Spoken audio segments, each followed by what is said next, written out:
ikaze none kuri mwe mwakoze subscribe kuri Bosco Insight TV ndetse na .all TV. Yaman nongeye kwasuza cyane ni N-Person Pazo aka Babarano bako Mr Django full general civilian dushimira abantu bose bakomeye kuri subscribe kuri izo channel zombi Bosco Insight TV ndetse na .all TV show abari mu Rwanda mu mahanga n'ahandi hose turabakunda muri abagabo cyane ni inshuti z'akadasohoka ni iby'agaciro ntari kintu twabanganye ababita abanywanyi bari ntacyo twabanganye ni abanywanyi baruta bamwe wo gucana kunda baruta nta gihango kiruta kiri nkuko mubibona rero kuri kamera zacu uyu munsi twakire umuntu udasanzwe ni gihangange comedian international uramubona icyamamare ngiye kubahimuntu nasetse na nubu ntago sinzi uko biri buranye ariko tuticishana amatsiko reka tumwakire yamani murakoze cyane sije ko muri iyi minsi nagize ikibazo gikomeye ahantu niyahuriraga amazi garakamye ntago nyikiyahura sinzi rero ukuntu nzabigenza ubundi ahantu nakoreraga hari umuceri ruguru ko yabahinga umuceri hakaba hari n'urugomero ariko nsigaye ngenda nkahura amazi niyahuriramo umuvandimwe arambwira ngo nimfate umurunga nkumanike hejuru ngo ariwe nzaniyahuriramo mbona ntago nabishobora ndavuga ni kanegereze bafungure g'amazi nge mbona uko niyahura icyo kibazo cyaranzengereje kugezana n'iyi saha nyine ni ikibazo cyanemereye umutima wanyenda guturika nabuze uko nabigenza abantu bangira inama uyahe kangahe maze kuyara kangahe nakoze video nka 900 urumva hari ikibazo yagize urumva yaravuga ati ngewe nudakora subscribe nudakora share nudakora comment ndiyahura ese bakaba bati iyahuri ngo niyahurisha ngo nimfe ariko uzi kuna abantu n'abagome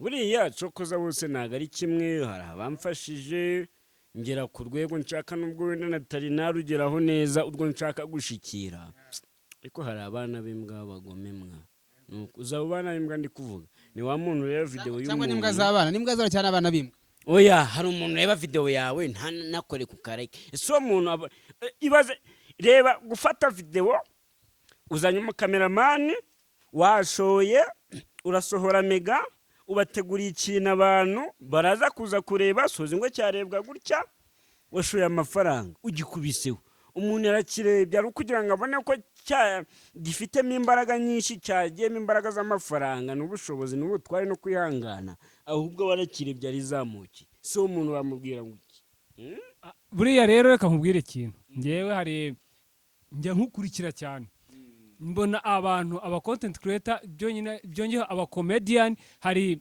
ikintu hari imbaraga zindi z'ubwonko n'ubutekereze basaba hari nka video yawe nzi nakurikirana nakunze yagishekeje y'ukuntu ese ukuntu unyara like niyo unyara nk'umukobwa w'isugi n'unyara nk'ari ari usugi ka video bagashiremo hano mu karebe no kuvuga ngo ibintu dukora ku ruhande turisebya tugakora uko dushoboye kugira ngo bigaragare ko dushoboye ariko bikanga by'ubusa nkuko nabibabwiye ibintu dukora biratuvuna mujye mudushigikira no kuvuga ngo niba ndi umusaza niteguye kugira n'umuryango ukomeye cyane abona byaye bakazabyara n'abandi ngomba kubabera urugero rwiza ariko igihe tugezemo umwaka tugezemo ntago ari wo kujya hariya kwicara ukigunga ugasabirizwa no kuvana amaboko mu mufuka niyo mpamvu dukora ibyo tudashoboye n'ibyo dushoboye kugira ngo tubashe kugira tubashe kubaho nakoze video nsutamye ariko ntago ari ibyanyabyo mwana nafashe akabido ngashira inyuma noneho ndangije nkazajya ngira nkazajya ariko atari kunyara byanyabyo nafashe amazi nshira mu karindwi ndasutama noneho mfata akabido ngashira hari inyuma ndasutama mera nk'umuntu uri kunyara bigaragara ko rero umuhanga aba yabibonye kiri ku muntu utari umuhanga ubwo wagenda ukanyara mwa oya ntago nasobye mwa ubonetse ko wambaye ijipo ubone ugiye kunyara oya mwa ni ukuvuga ngo abantu mubyibazaho umva se iyi jipo ureba rero nje ndi umusiramu impamvu mubona ameze gutya natajya mpindura ni ukuvuga ngo hari ikibazo nigeze guhura nacyo cy'ubukene biteye ubwoba biba ngombwa yuko nzajya murangiza nambariye imyenda kuba nambaye imyenda ntago ari uko nabuze iyindi abantu mujya mubyibazaho ngarambe kuki utajya uhindura nguze zana n'izindi myenda wambare ukora ibintu bimeze neza. wambare incabari. Mpamvu nambaye izi ncabari nawe mbikubwiye wakumva ari byo. Ni ukuvuga ngo njyewe navutse neza nk'abandi nk'uko bavutse. wavutse neza usaza nabi. Ashaka sosoka nk'igisobani. Oya niko mwadire kuno byagenze. Ni ukuvuga ngo iyo mfite udufaranga binatwitwaramo neza birangira nyenye. Maze gukena rero ngera hahandi umuntu ajya gutagura amashashi. Ntabwo ni nasaza ahubwo nagezaho nifuza ishashi iriva mico cy'ubugari. Nagezeho nifuza ngo icyayima wenda ikaba nini nkayambara. Mburi cyo kwambara, uko mbigenza. Ariko ngiye ahantu ku mutura ijipo ntago ariyo nambaraga mbere. Ingutiya nawe ariyo nambaraga mbere. Ngiye ku muturage ahantu amakajipo, amanikote, amanakano ko kwitega kuko nari mfite umusatsi mwinshi cyane.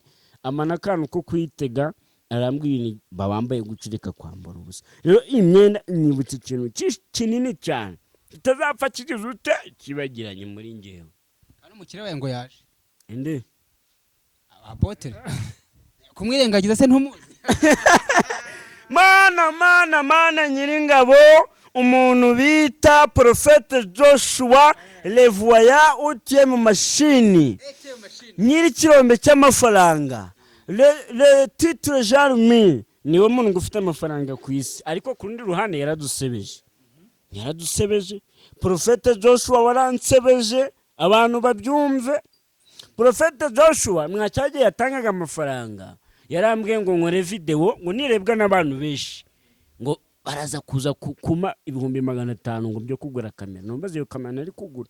Ariko urumva 500 ntago amafaranga make.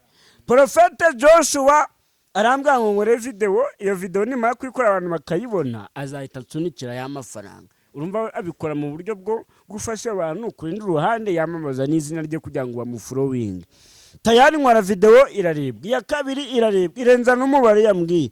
Ariko birangira ya mafaranga atagize ute atayamaye.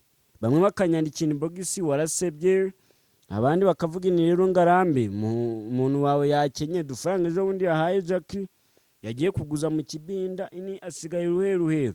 Ndavuga ni suko twabivuganye ni box. Yageze Kigali. Inde Prophète Joshua se? Ntabyuzi. Prophète Joshua yageze Kigali. Yageze Kigali ryari? Rongeye urariye. Ego bikira Mari.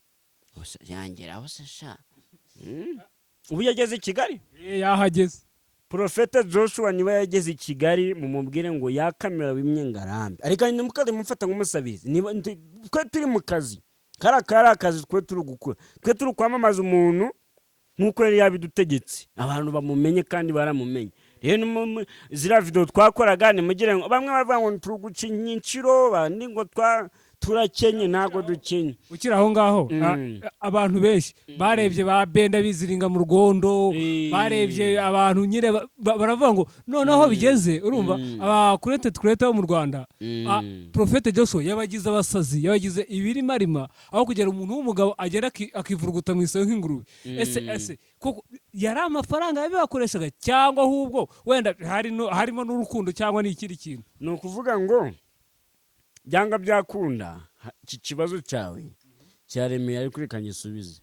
Nta rukundo twebwe tumufitiye.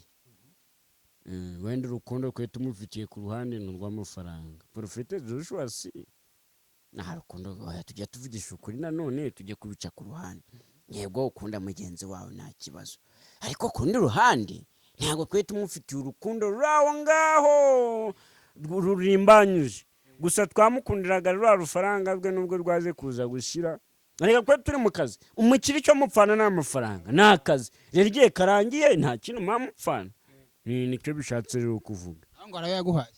Inde Joshua. Yamaye inote y'ijana ariko ari amafaranga ye ninyatse pe.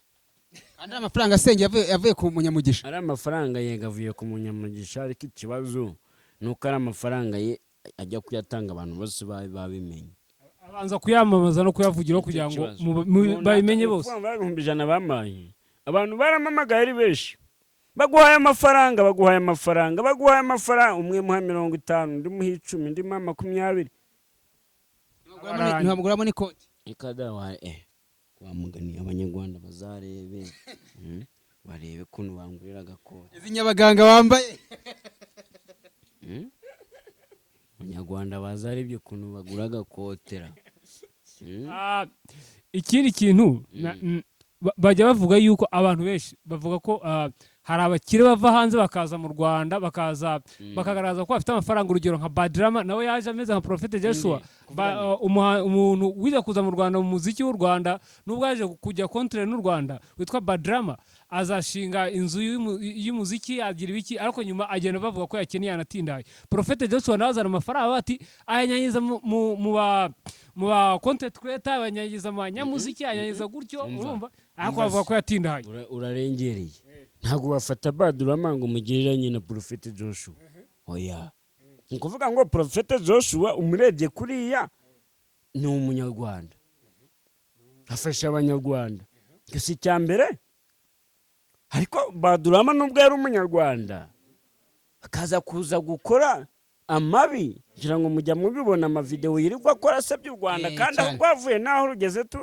turahareba abantu bose bari kutwumva hano nta muntu wahakana ko nyakubahwa Perezida Paul Kagame ibyo yadukoreye ari byiza igihugu ahantu kigejeje akwiye amashyi ibuka ko kera twabaga muri nyakatsi ubu ngubu ahantu inzu ni gikuta amatara nibyo ndi kubabwira rero wifata ikigarasha Badrama ntabwo manyeneye no kumwumva impamvu nayo mbikubwiye nuko iyo bamujyanya bavuga ko buriya Prophet Joshua nawaje twabonye anyagiza kuri amafaranga kuri The Ben twamubonye muri Uganda anyagiza amafaranga tugera tumubona ahantu henshi ariko nyuma yabo bakavuga yuko impamvu yagenje make atakinyagiza amafaranga atakigira icyo bavuga ko yatindahaye bavuga yuko baza nabi batayize uwo mushinga bagatinda biriya bintu nanone ubyishinze wayatamo Prophet Joshua afite urufaranga yego ariko twaragamuriye mwaramuhombeje General Bende bamuhaye ngo miliyoni 2 kubera yizininze mu byondo bamuhaye miliyoni 2 hari n'abandi yagiye hamagana 2 subyanyiwe n'amaye akazi ntabwo narashimye ariko hano mugenzi wanjye yaravuze ati nubwo ngiye guhura na Ngarambe Joshua akaba yaramubeshye hari impano ngo yari yakugira